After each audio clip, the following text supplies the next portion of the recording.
मिलेगी। उन्होंने कहा कि इस कदर वाकिफ है मेरी कलम मेरे जज्बातों से, अगर मैं इश्क लिखना भी चाहूं तो इंकलाब लिख जाता है। कि वो इतना ज़्यादा उसके लिए डेडिकेटेड थे, आज़ादी के लिए इतना डेडिकेटेड थे, अपने देश से उनको इतना लगाव था, इतना ज़्यादा वो देशभक्त थे कि वो इश्क भी लिखना चाहें तो इंकलाब लिखा जाता है। मतलब उनका इश्क क्या है? इंकलाब है। इंकलाब मतलब क्रांति है। इतने बड़े वो महान क्रांतिकारी थे। उसके अलावा और भी उन्होंने बातें कही हैं, जैसे कि एक बार कहा, लिख रहा हूं मैं आजम जिसका कल आगाज आएगा, और मेरे लहू का हर एक कतरा इंकलाब लाएगा। और ये इंकलाब लाया भी। भगत सिंह, सुखदेव और राजगुरु को तो आप जानते हैं कि 1931 की 23 मार्च को फांसी हो गई थी, लेकिन इनकी फांसी से इतने सारे क्रांतिकारियों ने जन्म लिया और इतने सारे क्रांतिकारी सामने आए अपने देश प्रेम में। उन्होंने भारत को आज़ादी दिलाने के लिए अगले 15-16 साल लिए, लेकिन भारत आज़ाद हुआ। और ये इन्होंने कहा था कि मैं तो चला जाऊंगा, लेकिन मेरे चले जाने के बाद एक नहीं हजारों भगत सिंह पैदा होंगे। अब ये तो है कि वो कहते थे इतने क्रांतिकारी पैदा हुए, लेकिन भगत सिंह जैसा कोई नहीं, ये तो है ही। उसके अलावा एक और बात इन्होंने कही थी, जिंदगी तो अपने दम पर ही जी जाती है, दूसरों के कंधों पर तो सिर्फ जनाजे उठाए जाते हैं। तो जिंदगी जीने के लिए आपको दूसरों के सहारा लेने की जरूरत नहीं है, वो अपने दम पे और अपने हिसाब से जीनी चाहिए। दूसरों के कंधों पे सिर्फ जनाजे उठाए जाते हैं, उनके कंधों पे रख के आप बंदूक चलाने वाली हरकतों का ना सोचें। इस तरीके की बातों और इस तरीके के विचार सरदार भगत सिंह के थे। तो जैसा कि मैंने कहा, मात्र 23 वर्ष की उम्र में 23 मार्च 1931 को इनको फांसी की सजा हो गई थी। इनके दो और साथी, भगत सिंह के जो दो साथी थे आप जानते हैं, सुखदेव और राजगुरु, उनको भी फांसी की सजा हो गई थी। इन्होंने अपने जीवन में बहुत सारी चुनौतियों का सामना किया, ब्रिटिश हुकूमत के बहुत सारे अत्याचारों का सामना किया, लेकिन कभी भी झुके नहीं उनके सामने, कभी भी माफ़ी नहीं मांगी, कभी ये नहीं कहा कि मुझे फांसी की सजा मत दो, मुझे माफ़ कर दो। जेल में भी बहुत सारी यातनाएं झेली, हमेशा अडिग रहे अपने विचारों पे भी, और अपने देशभक्ति, अपने क्रांतिकारी जो मुहिम इन्होंने चलाई थी उस पर ये कभी भी झुके नहीं। हमेशा अंग्रेज इनको तोड़ देना चाहते थे कि ये 23 वर्ष का लड़का हमारे सामने कितना टिक पाएगा, कितनी ताकतवर हुकूमत थी उनकी, लेकिन कभी अंग्रेज भगत सिंह को झुका नहीं पाए। ये ना केवल अपनी बहादुरी से बल्कि अपनी विचारधारा से भी लाखों करोड़ों युवाओं के आदर्श हैं। और विचारधारा क्या थी? एक पक्के कम्युनिस्ट और सोशलिस्ट विचारधारा के व्यक्ति थे। भारतीय समाज में यूनिटी की बात करते थे, समाज जो जाति और धर्म से बटा हुआ है उसको यूनाइट करने की बात करते थे, मजदूरों के अधिकारों के लिए लड़ते थे। मार्क्स और पुतिन नहीं, लेनिन, व्लादिमीर पुतिन है आज के समय, और व्लादिमीर लेनिन जो थे वो पहले यूएसएसआर के लीडर थे और रशिया की क्रांति लेके आए थे। वो एक कम्युनिस्ट विचारधारा के व्यक्ति थे। तो व्लादिमीर की वजह से मैं पुतिन और लेनिन में कई बार ऐसे बोल देता हूं, तो वो लेनिन थे, उनकी विचारधारा से बहुत ज्यादा प्रभावित थे, तो उनको हम अपना हीरो मानते हैं। आज उनकी जो आजादी की लड़ाई में भूमिका है उसको समझेंगे। चंद्रशेखर आजाद, भगत सिंह, सुखदेव, राजगुरु, ये सभी जो हैं हिंदुस्तान रिपब्लिक एसोसिएशन पार्टी के मेंबर थे, एचआरए के मेंबर थे। इसको बाद में HSRA भी कहा जाने लगा था, हिंदुस्तान सोशलिस्ट रिपब्लिक एसोसिएशन ये हो गई थी। और इन्होंने ब्रिटिश हुकूमत के खिलाफ बहुत सारी यहाँ पे मुहिम चलाई और बहुत सारी क्रांतिकारी गतिविधियों में शामिल रहे, जैसे सांडर्स की हत्या करी थी एक तो इन्होंने। सांडर्स कौन था इस एपिसोड का मैं आगे बताऊंगा, इसी की वजह से इनको फांसी हुई थी। उसके अलावा दिल्ली की जो संसद थी उस समय, आज हमारी पार्लियामेंट है, उस समय सेंट्रल असेंबली हुआ करती थी जिसको ब्रिटिश अथॉरिटी चलाती थी, उसमें इन्होंने बम विस्फोट किया था। क्यों किया था इसके ऊपर हम बात करेंगे। जिसके बाद इनको पकड़ लिया गया था। इस बम धमाके में ये भागे नहीं, उसके बाद इन्होंने खुद को गिरफ्तार करवाया और उसके बाद इनको 23 मार्च 1931 को फांसी की सजा दी गई। अब इनके बचपन से आते हैं, इनके प्रारंभिक जीवन से आते हैं, स्कूलिंग, कॉलेज और क्रांतिकारी गतिविधियों में कैसे शामिल हुए, उन सभी पहलुओं के ऊपर बात करेंगे। देखिए दोस्तों, इनके जन्म के ऊपर कुछ विवाद हैं। जन्म की जो तारीख है उसको लेकर अलग अलग हिस्टोरियन अलग अलग तरीके की बातें करते हैं, लेकिन जो सबसे ज्यादा जो मान्य डेट है वो मानी जाती है कि 27 सितंबर 1907 को इनका जन्म हुआ था। कई जगह आपको 28 सितंबर लिखा हुआ मिलेगा, कई जगह आपको 24 अक्टूबर भी लिखा हुआ मिलेगा, तो उसमें आप ज्यादा कंफ्यूज मत होइएगा। जो सबसे ज्यादा मान्य डेट है वो है 27 सितंबर 1907। इस दिन लायलपुर जिले के बंगा नाम के एक गांव में इनका जन्म हुआ। आज के समय ये पाकिस्तान में आता है बंगा।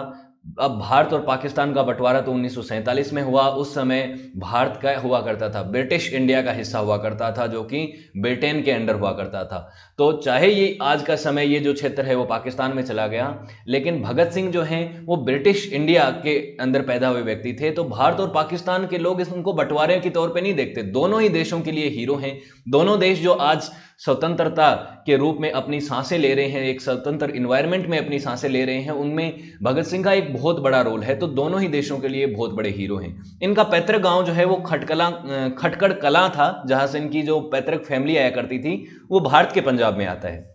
इनके पिता का नाम किशन सिंह और इनकी मां का नाम विद्यावती था।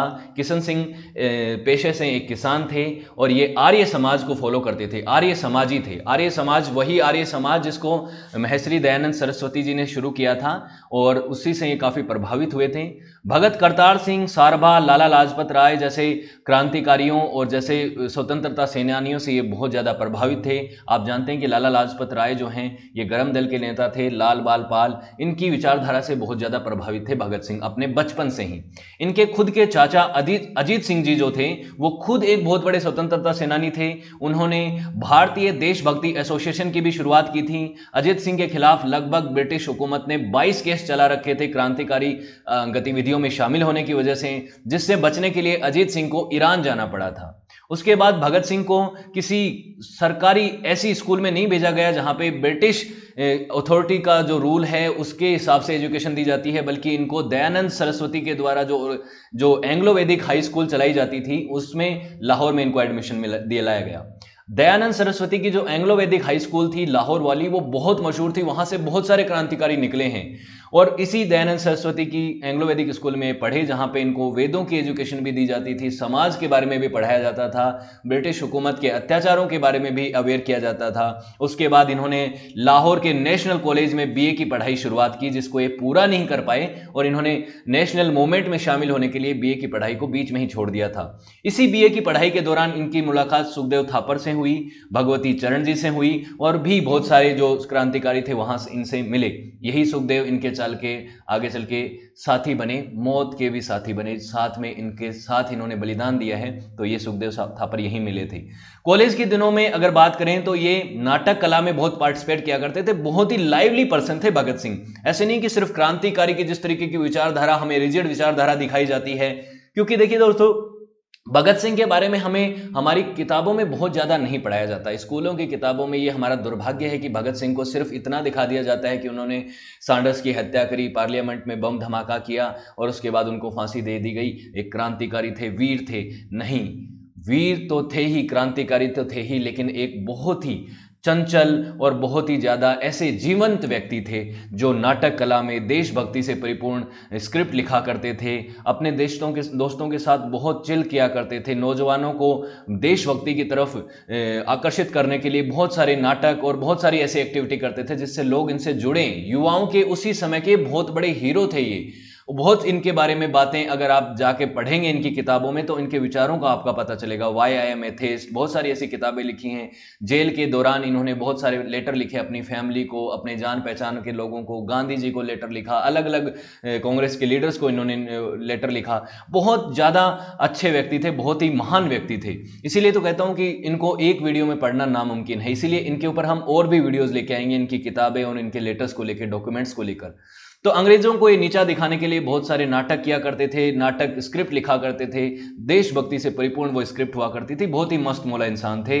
तो कॉलेज के दिनों में लिखने का इनको बहुत शौक था, बहुत सारे निबंध के लिए इनको प्राइसेस भी मिले थे। तो इस तरीके के व्यक्ति थे। लेकिन उसके बाद जब आज़ादी की लड़ाई में इनको कूदना था, नॉन कॉर्पोरेशन मूवमेंट शुरू हुआ था, जब असहयोग आंदोलन शुरू हुआ था, तब ये आज़ादी की लड़ाई में आए थे, उसकी हम बात करेंगे।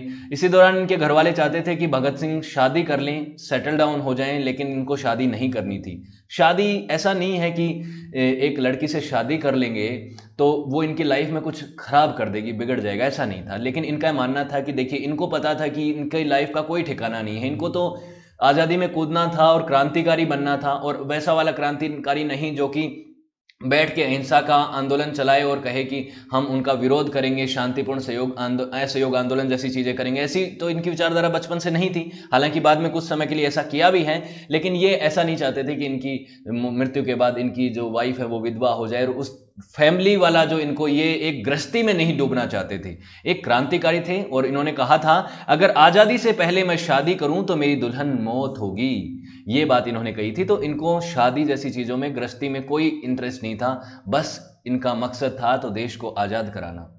13 अप्रैल 1919 का एक बहुत ही काला दिन था। आप जानते हैं बैसाखी के दिन जलियांवाला हत्याकांड हुआ। जनरल डायर ने हजारों की संख्या में जलियांवाला बाग में इकट्ठा हुए लोगों को एक गोलियों का शिकार बनाया। निर्दोष निहत्थे लोग जो कि शांतिपूर्ण प्रदर्शन कर रहे थे, उनके ऊपर डायर ने गोलियां चलवा दी। सरकारी आंकड़ा कहता है कि 380 लोग इसमें मरे थे, 379, लेकिन 1200 से ज्यादा लोग जलियांवाला हत्याकांड में मारे गए थे। और उस समय भगत सिंह सिर्फ 12 वर्ष के थे, 12 वर्ष के थे। अपने घर से 20 किलोमीटर की दूरी पे ये जलियांवाला बाग हत्याकांड के प्रभाव को देखने के लिए गए और उससे बहुत ज़्यादा आहत हो गए। वहाँ पे हजारों लोगों का खून मिट्टी में भरा हुआ था और मिट्टी लाल हो रखी थी। एक बोतल में इन्होंने उन मिट्टी को समेटा और उस हत्याकांड को ये कभी भुला नहीं पाए। बहुत ज़्यादा गहरा इनके ऊपर प्रभाव पड़ा और इन्होंने ठान लिया था कि अब ये आज़ादी के लिए बदला लेंगे, अंग्रेज़ों से इस जलियांवाला बाग हत्याकांड का भी बदला लेंगे और इनको अपने देश से खदेड़ देंगे। उसके बाद आने वाले समय में लाहौर, उस समय कॉलेज में तो गए, लेकिन उसके बाद उसी समय कॉलेज के दिनों में नौजवान भारत सभा की इन्होंने शुरुआत करी, स्थापना करी। उसके बाद महात्मा गांधी जी के साथ ये आए भी और उनसे इनके रास्ते भी अलग हुए। इस एपिसोड को भी हम समझते हैं। आप जानते हैं एक तरफ थे महात्मा गांधी जो सत्य और अहिंसा के पुजारी थे, जो कि चाहते थे कि देश जो है सत्य और अहिंसा के मार्ग पे चले और हमें आज़ादी मिल जाएगी। दूसरी तरफ दूसरी विचारधारा के क्रांतिकारी थे जिसमें भगत सिंह भी थे और वो कहते थे कि देश झुक के प्रणाम करने से और भीख मांगने से, सत्य और अहिंसा के रास्ते से चलने से आज़ादी नहीं मिलेगी। जो लोग, जनरल डायर जैसे लोग जो जलियांवाला बाग जैसे हत्याकांड में लिप्त हैं, जिनको लोगों पे दया नहीं आती, जो निर्दोष लोगों पे गोलियां चला देते हैं, क्या हम उनके सामने अहिंसा की बात करेंगे और वो जानवर इस बात को समझेंगे? लेकिन नहीं। लेकिन उसके बावजूद भी गांधी जी के द्वारा जो चलाया गया असहयोग आंदोलन था 1920 के समय पे, उसमें इन्होंने खुल के समर्थन किया। असहयोग आंदोलन क्या करता था कि अंग्रेजों का सहयोग मत करो, हमें विदेशी वस्तुओं का बहिष्कार करना है, अंग्रेजी कपड़ों को जला देना है और एजुकेशन जो है, फॉरेन एजुकेशन जो अंग्रेजों की है, उसका भी बहिष्कार करना है, खुद के इंस्टीट्यूट शुरू करने हैं। भगत सिंह ने खुल के इसका सम्मान किया और इस आंदोलन को सपोर्ट किया। ऑब्वियसली असहयोग आंदोलन अंग्रेजों के लिए कमर तोड़ देने वाला आंदोलन साबित हो सकता था। ये आंदोलन अगर लंबा चलता तो भगत सिंह ने खुल के इस आंदोलन का समर्थन किया। लेकिन उसी दौरान एक कांड हो जाता है, चोरा चोरी में एक घटना हो जाती है, एक हिंसात्मक घटना हो जाती है, चोरा चोरी कांड जिसको बोलते हैं। चोरा चोरी नाम का एक गांव जो होता है, वहां पे 4 फरवरी 1922 को ब्रिटिशर्स और भारतीय जो क्रांतिकारी हैं, जो लोग उसमें आंदोलनकारी थे, उनके बीच में एक झड़प हो जाती है। झड़प में ब्रिटिशर्स यहाँ पे भारतीयों के ऊपर लाठीचार्ज कर देते हैं। उस भीड़ के जो है वो अनियंत्रित भीड़ हो जाती है, जिसकी वजह से गोरखपुर जिले के इस चोरा चोरी में एक थाना होता है जिसके ऊपर प्रदर्शनकारी हमला कर देते हैं और इस थाने में आग लगा दी जाती है। इसमें 3 नागरिक और 22 पुलिसकर्मी जो है वो मारे जाते हैं। इसमें कुछ पुलिसकर्मियों की फैमिली भी होती है, वो भी मारी जाती है। इस हिंसा का गांधी जी खुल के विरोध करते हैं। उन्होंने कहा था कि इस पूरे आंदोलन में मुझे हिंसा नहीं चाहिए, और इस आंदोलन के लीडर थे गांधी जी। तो उन्होंने कहा क्योंकि अब यह आंदोलन जो है वो हिंसात्मक हो चुका है, तो मैं इस आंदोलन को पीछे खींचता हूं। लेकिन इस फैसले से बहुत सारे क्रांतिकारी नाखुश थे, भगत सिंह भी उनमें से थे। भगत सिंह चाहते थे कि यह आंदोलन जो है ये अंग्रेजों को वीक करेगा, लेकिन यह आंदोलन हमें लंबा चलाना चाहिए। सिर्फ एक चोरा चोरी की घटना जो हुई उसी की वजह से पूरा आंदोलन हम नहीं छोड़ सकते। और ये आंदोलन सिर्फ गांधी जी का आंदोलन थोड़ी है, तो पूरे देश का आंदोलन है। और गांधी जी ये कैसे कर सकते हैं कि एक पूरे देश के आंदोलन को अकेले उन्होंने पीछे खींच लिया। गांधी जी उस समय बहुत बड़े नेता थे, देश उनके पक्ष में खड़ा हो जाता था, बहुत बड़ी भीड़ उनके पीछे में आ जाती थी, पूरा देश उनको अपना नेता मानता था। ये बात ठीक है, लेकिन अपना नेता होने के साथ उनका ये फर्ज था कि अंग्रेजों को खिलाफ इस आंदोलन को, इस मुहिम को चलाते रहें। तो गांधी जी की अलग सोच थी कि ये आंदोलन और ज़्यादा हिंसात्मक हो गया तो मेरे लिए, मैं इसका नेता लीडर हूँ और सारी हिंसाओं का बोझ है वो मेरे ऊपर आएगा, और मैं हिंसा में बिलीव नहीं करता। लेकिन इन क्रांतिकारियों की ऐसी सोच नहीं थी। उनका मानना था कि इस क्रांति को हमें आगे बढ़ाना होगा, और ये जो अहिंसा का जो विचार है ये एक कमजोर विचार है। हमें इस क्रांति को सशस्त्र क्रांति बनाना पड़ेगा, हथियार उठाने पड़ेंगे, तभी ये जो अंग्रेज हैं, ये जो क्रूर अंग्रेजी हुकूमत है, ये हमारे सामने झुकेगी और हमें आज़ादी मिलेगी। तो ये विचारधारा के साथ अब गांधी जी से इनके जो रास्ते हैं वो अलग हो गए। एक तरफ सत्य और अहिंसा के रास्ते चलने वाले गांधी जी और दूसरी तरफ हिंसा और क्रांतिकारी गतिविधियों की तरफ चलने वाले चंद्रशेखर आजाद, यहाँ पे भगत सिंह, सुखदेव, राजगुरु जैसे क्रांतिकारी थे। अब इन्होंने चंद्रशेखर आजाद की जो उस समय की पार्टी थी, उस समय गदर दल का निर्माण हो चुका था, तो गदर दल के बारे में हम सेपरेटली बात करेंगे। मैंने चंद्रशेखर आजाद जी की बायोग्राफी कवर कर रखी है, उसमें बताया भी था। तो गदर दल का ये हिस्सा बन गए थे। उसके बाद काकोरी कांड हुआ, ट्रेन लूटने वाला जो काकोरी कांड था, जिसमें इन क्रांतिकारियों ने अंग्रेजी एक ट्रेन को लूटने में एक काकोरी में प्लान किया था, लेकिन उसमें राम प्रसाद बिस्मिल और 4 और क्रांतिकारी जो है वो पकड़े गए। इनको उसी समय फांसी दे दी गई। राम प्रसाद बिस्मिल की भी जीवनी में जल्दी लेके आऊंगा। बहुत बड़े महान क्रांतिकारी कवि भी थे और क्रांतिकारी व्यक्ति थे ये। 16 अन्य को यहां पे लाइफ टाइम का कारावास हो गया। भगत सिंह इस इवेंट से बहुत ज्यादा गुस्सा हो गए थे, क्योंकि इनके बहुत सारे साथी चले गए थे इस वजह से। फांसी दे देना, ये राम प्रसाद बिस्मिल को बहुत ज़्यादा फॉलो करते थे, उनको अपना आदर्श मानते थे, उनके क्रांतिकारी विचारों से बहुत ज़्यादा प्रभावित थे और उनके विचारों को इन्होंने बहुत ज़्यादा फॉलो भी किया है। उसके बाद इन्होंने हिंदुस्तान रिपब्लिक एसोसिएशन की शुरुआत की, जो आगे चल के हिंदुस्तान सोशलिस्ट रिपब्लिक एसोसिएशन बन गई, क्योंकि ये सोशलिस्ट विचारधारा को मानते थे, समाजवादी व्यक्ति थे, तो सोशलिस्ट शब्द का भी इन्होंने इस पार्टी के नाम में इस्तेमाल किया। इसका उद्देश्य था सेवा, त्याग, पीड़ा झेल सकने वाले नव युवकों को तैयार करना, क्रांति से जोड़ना। और इनका मानना था कि देखिए, युवा ही क्रांति ला सकते हैं। बूढ़े लोग जो हैं, गांधी जी और इनकी जो उम्र के लोग हैं, उनका प्रयास वैसा ही रहेगा कि वो अहिंसा के रास्ते चलेंगे, वो इनके साथ समझौते करेंगे, बातचीत करेंगे। लेकिन हम युवा हैं, हमें डराना है अंग्रेजी हुकूमत को, हमें अपने क्रांतिकारी तरीके से हथियार उठा के अंग्रेजों के मन में डर डालना है कि हम उनके गुलाम नहीं रह सकते, हमें गुलाम बना के नहीं रहा जा सकता। तो ये बहुत सारे क्रांतिकारी जो हैं हिंदुस्तान एसोसिएशन के, भगत सिंह, राजगुरु, सुखदेव, चंद्रशेखर आजाद जो हैं, ये इन क्रांतिकारी एक्टिविटियों में शामिल हो गए। उसके बाद एक और बड़ी घटना होती है, वो है साइमन कमीशन। साइमन कमीशन जो है वो भारत आता है 8 नवंबर 1927 को इसका गठन होता है। 7 ब्रिटिश सांसदों का एक समूह बनता है और इस संसद का एक ये जो कमीशन है, इसका मोटिव ये होता है कि मॉन्स्टियो चैम्सफोर्ड के जो सुधार थे जो 1919 में आए थे, उनमें कुछ जांच करनी है, उनमें कुछ सुधार करना है और भारतीयों को कितनी ऑटोनॉमी दी जाएगी, भारतीयों को किस तरीके का संविधान आगे चल के मिलेगा और किस तरीके से इनको अधिकार दिए जाएंगे, इसके ऊपर कुछ बातचीत होनी थी। लेकिन इस आयोग में बात देखिए ऐसी थी, ऐसी विडंबना थी कि कोई भी भारतीय नहीं था, किसी को शामिल नहीं किया। कांग्रेस का कोई नेता नहीं था, कोई मुस्लिम लीग का नेता नहीं था, किसी भारतीय को इसमें शामिल नहीं किया गया। और बहुत सारे एक्सपर्ट भी थे भारत के ऐसे जो संविधान को समझते थे, संविधान के बारे में बात करने वाले थे, किसी से कोई राय नहीं ली गई। सुधार करेंगे, भारतीयों के लिए सुधार करेंगे, लेकिन भारतीय ही नहीं होगा। तो इस कमीशन का भारतीयों ने विरोध किया। साइमन गो बैक के देश भर में नारे लगाए गए और साइमन कमीशन भारत में 3 फरवरी को पहुंचा था। और उस समय कोलकाता, लाहौर, लखनऊ, विजयवाड़ा, पुणे सभी जगहों पे देश भर में विरोध हुआ।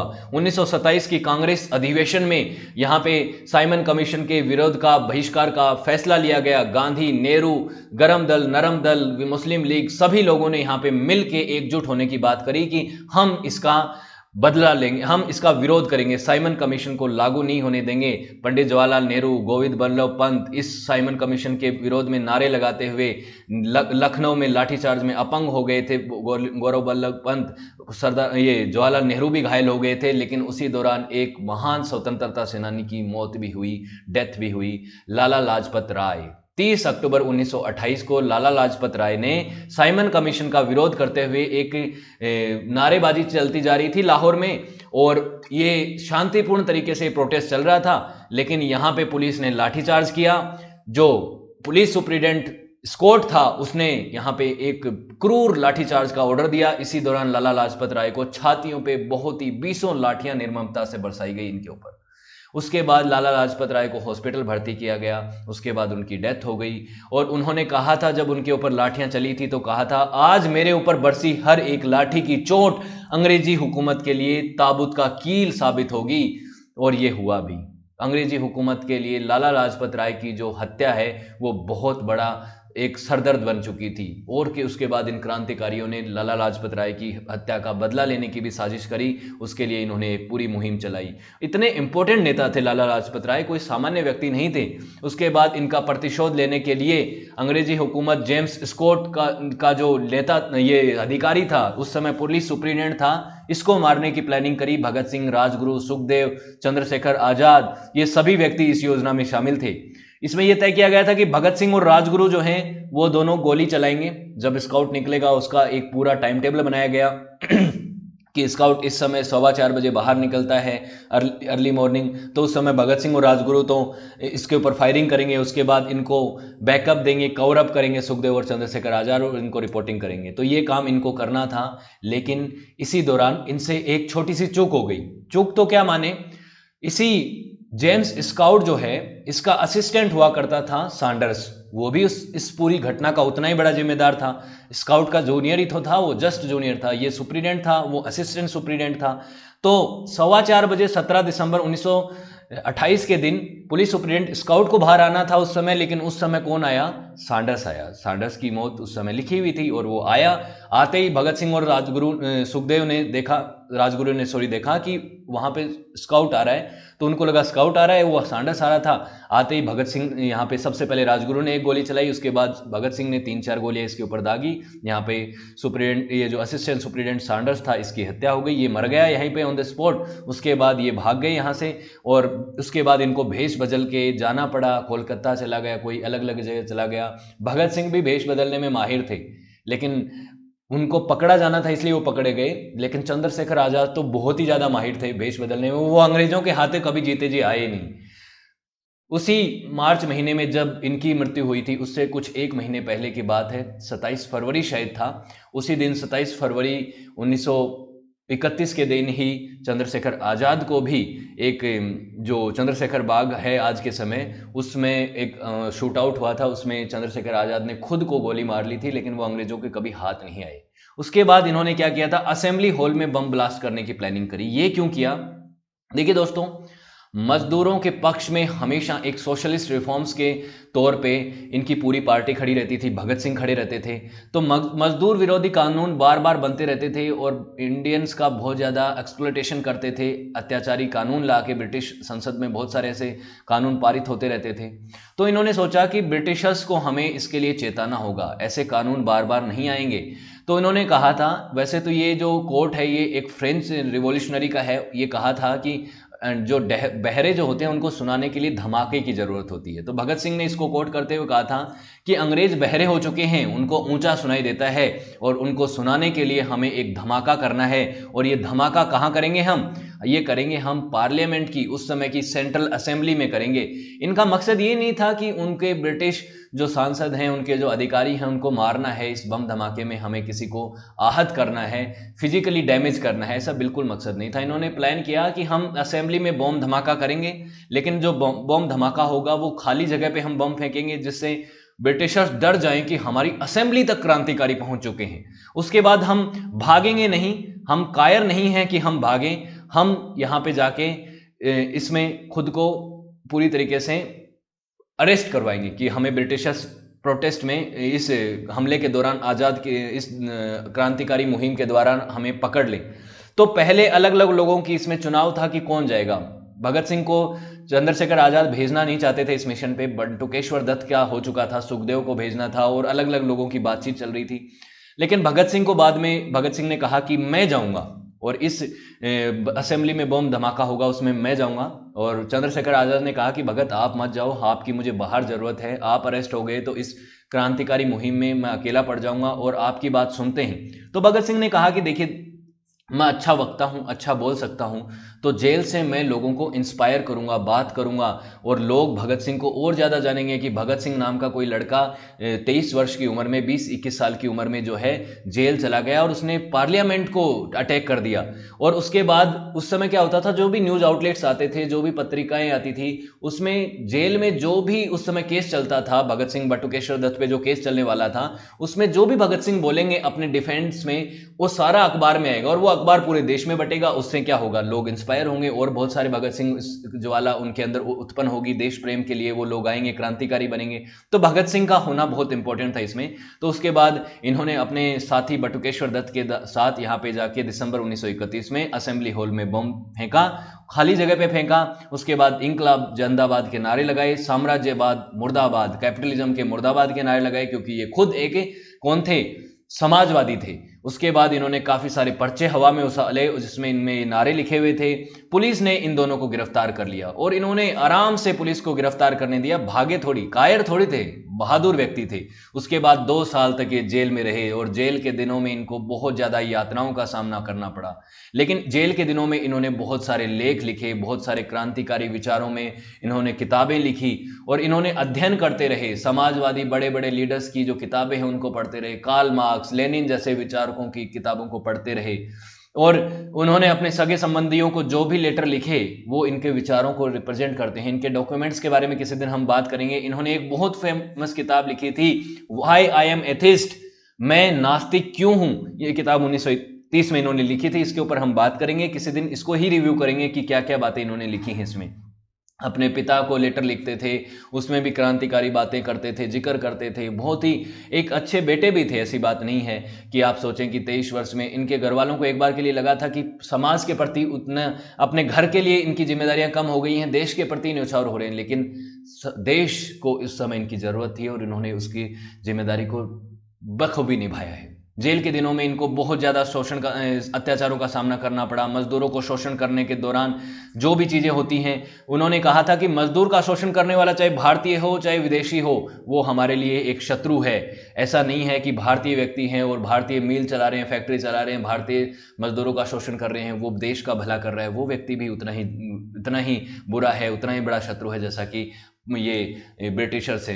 तो इस मजदूरों के हितों के लिए बहुत लड़ते थे। समाजवादी व्यक्ति थे, जैसे मार्क्सवादी व्यक्ति हैं। मार्क्स को के भी विचार ये तो थे ना, प्लूटोरियट्स के को अधिकारों को दिला देना। तो पूंजीवाद को अपना शत्रु मानते थे। यातनाओं का सामना करते हुए, जैसे कि क्रांतिकारी विचारक जो भी थे, क्रांतिकारी जो भी उस समय के नेता हुआ करते थे, उनको जब जेल में डाला जाता था उनको बहुत ज़्यादा यातनाओं का सामना करना पड़ता था। उनको बहुत ज़्यादा मारा पीटा जाता था, उनके साथ बुरा व्यवहार किया जाता था, उनको बुरा खाना दिया जाता था। तो उसी समय जेल में जो कैदियों की स्थिति थी उनमें सुधार करने के लिए इन्होंने एक और आंदोलन शुरू कर दिया। 64 दिनों की इन्होंने भूख हड़ताल करी थी यहाँ पे जेल में जाके, और इनकी बहुत ज़्यादा भूख हड़ताल में हालत भी खराब हो गई थी। इनके एक साथी यतीन्द्र नाथ दास की तो यहाँ पे भूख हड़ताल के दौरान डेथ हो गई थी, मर गए थे यहाँ पे। अंग्रेज इनको बहुत मारा करते थे, जबरदस्ती इनके मुंह में अन्न ठूसने की कोशिश करते थे, ऐसी हरकतें करते थे। लेकिन भगत सिंह ऐसा थोड़ी है कि हार जाएंगे, परेशान हो जाएंगे, माफी मांग लेंगे, कतई नहीं, हो ही नहीं सकता। इतने बहादुर व्यक्ति थे। जेल के दौरान इन्होंने बहुत कठिनाइयों का सामना करना पड़ा, लेकिन नहीं हारे, डगमगाए नहीं। फाइनली 26 अगस्त 1930 को धारा 129, 302 विस्फोटक पदार्थ अधिनियम की धारा 4 और 6F के दौरान आईपीसी की धारा 120 के अंतर्गत इनको अपराधी साबित किया गया और 7 अक्टूबर 1930 को अदालत ने 68 पेजों का एक निर्णय लिया जिसमें भगत सिंह, सुखदेव और राजगुरु को फांसी की सजा दी गई और फांसी की सजा सुनाई गई थी सैंडर्स हत्या में।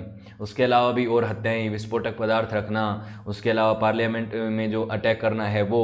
उसके बाद जब फांसी की सजा दी गई तो आप जानते हैं कि भगत सिंह को कितना पसंद करते थे लोग। तो उस समय लाहौर में धारा 144 लगाई गई कि लोग विरोध ना करते हैं। ब्रिटिश हुकूमत डरती थी, हमेशा डरती थी कि क्रांतिकारी उनको यहाँ पे टिकने नहीं देंगे। यहाँ पे फिर इनके लिए फांसी की सजा अपॉइंट कर दी गई। उसके बाद माफ़ी के लिए अपील की गई। भगत सिंह, सुखदेव, राजगुरु ने नहीं की। फांसी की अपील किसने की? प्रीवी परिषद थी उस समय, उसने करी कि इनको दे दी जाए। 10 जनवरी 1931 को ये अपील जो है इसको रद्द कर दिया गया। उसके समय कांग्रेस के जो तत्कालीन अध्यक्ष थे पंडित मदन मोहन मालवीय, इन्होंने भी वायसराय को पत्र लिखा था फरवरी 1931 को कि आप भगत सिंह, राजगुरु और सुखदेव को अपने विशेष अधिकार का प्रयोग करके फांसी उनकी माफ़ कर दीजिए। वो बच्चे हैं, 23-24 साल के हैं, उनको अभी फांसी नहीं होनी चाहिए। वायसराय अपना स्पेशल पावर का इस्तेमाल कर सकता था उस समय। इरविन उस समय वायसराय हुआ करता था, आप जानते हैं। इरविन ने नहीं किया। आज जैसे राष्ट्रपति को स्पेशल पावर मिलते हैं, हमारा अगर सुप्रीम कोर्ट किसी को फांसी दे दे तो उसके बाद राष्ट्रपति अपनी स्पेशल पावर का इस्तेमाल करके फांसी की सजा माफ कर सकते हैं, वैसे ही वायसराय को भी ये अधिकार था। उसके बाद गांधी जी की इस चीज के लिए आलोचना की जाती है। आप जानते हैं कि गांधी इरविन पैक्ट हुआ था इनकी फांसी से लगभग 18 दिन पहले हुआ था ये गांधी इरविन पैक्ट, मार्च के महीने में ही हुआ था। तो इस मार्च के महीने में 5 मार्च को हुआ था शायद, 5 मार्च को गांधी और इरविन के बीच में समझौते हुए थे। गांधी की कुछ मांग थी, इरविन के कुछ बातें थी कि क्रांतिकारियों को जेल से रिहा किया जाएगा, उनको सजाएं माफ कर दी जाएंगी। इस गांधी इरविन पैक्ट में गांधी जी ने सुखदेव, राजगुरु और भगत सिंह की फांसी के लिए बात ही नहीं की, उनको आज़ाद कराने की कोशिश ही नहीं की। और इसके लिए गांधी जी की आलोचना होती है, बहुत आलोचना होती है और होनी भी चाहिए। हालांकि कुछ सूत्र ऐसा भी कहते हैं कि 17 फरवरी 1931 को वायसराय को एक लेटर लिखा था गांधी जी ने और कहा था कि आप भगत सिंह, राजगुरु और सुखदेव की फांसी को उम्र कैद में या कुछ ऐसे तब्दील कर दो, उनकी फांसी की सजा को माफ कर दो। और इस पर वायसराय एग्री नहीं किए थे। लेकिन गांधी इरविन पैक्ट जो कि एक बहुत महत्वपूर्ण समझौता था, उसमें अगर ये बातचीत करते तो शायद माफ हो सकती थी, ये बातें होती हैं। उसके अलावा आम जनता ने भी 28 फरवरी को बहुत सारे लोगों ने वायसराय को अलग अलग तरीकों से सजा माफ़ी के लिए अपील दायरे की। सभी अपील दायर जो है वो माफ़ रिजेक्ट हो गई, माफ़ कोई भी नहीं हुई। लेकिन एक बात देखिए, भगत सिंह इन सभी जो अपील थी इनके खिलाफ थे। उन्होंने कहा कि देखिए मेरी फांसी को माफ़ मत कराइए।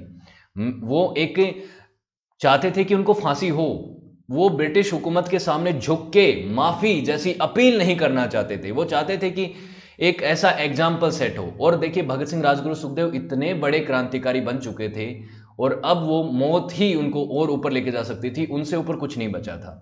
तो उन्होंने यही चुना कि उनको फांसी हो, और उनको पहले से पता था कि उनको फांसी होगी। और उन्होंने कभी भी ये इच्छा जाहिर नहीं की कि उनकी फांसी जो है वो माफ़ हो जाए। उनको वो माफ़ी चाहते ही नहीं थे। इवन वो तो ये कहते थे कि हम ऐसे क्रांतिकारी हैं, हमको पॉलिटिकल प्रिजनर्स की तरह ट्रीट किया जाए और हमें फांसी मत दो, हमें गोलियां मार दो, हमें स्क्वाड के द्वारा गोलियां मारी जाएं और हम उस तरह से बलिदान देना चाहते हैं हमारे देश के लिए। तुम हमें क्या माफ़ी दोगे? तुम कौन हो? तुम्हारी हैसियत क्या है हमें माफ़ी देने की? उसके बाद फांसी का दिन आया।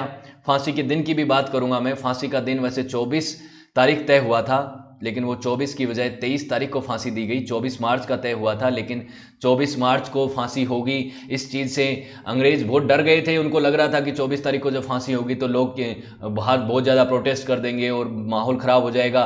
तो इन्होंने इस घटना को 11 घंटे पहले ही, शाम के दिन, शाम के टाइम के कभी भी फांसी नहीं होती, अर्ली मॉर्निंग होती है, लेकिन 23 मार्च 1931 के शाम 7:33 को भगत सिंह, राजगुरु और सुखदेव को इन्होंने फांसी दी थी। और ये इनकी कायरता थी, इनकी बेवकूफ़ी थी, इनकी कमजोरी थी कि ये लोगों से डरते थे, इन क्रांतिकारियों के सपोर्ट से डरते थे।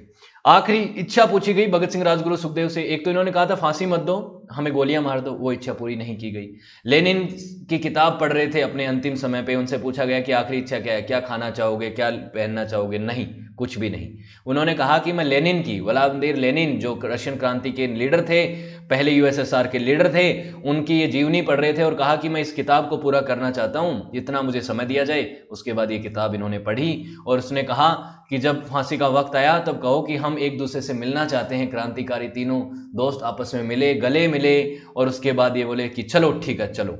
कोई डर नहीं था माहौल पे। और चलते समय मेरे रंग दे बसंती चोला, मेरा रंग दे बसंती चोला, ये गाना गाते गुनगुनाते, जोर से गाते गाते ये चले जेल में। सरफरोशी की तमन्ना अब हमारे दिल में है, देखना है जोर कितना बाजवे कातिल में है।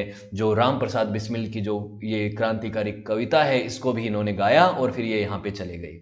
और उसके बाद भगत सिंह बीच में थे, इनको फांसी हुई जैसा कि मैंने बताया 23 मार्च 1931 को शाम को 7:33 पर फांसी हुई। उसके बाद न्यूज आउटलेट्स में दूसरे दिन आया, लेकिन अंतिम संस्कार में भी अंग्रेजों ने अपनी कायरता दिखाई, अपनी नपुंसकता दिखाई और अपनी मतलब कट्टरता दिखाई। क्या किया? किसी को भी फांसी होती है उसके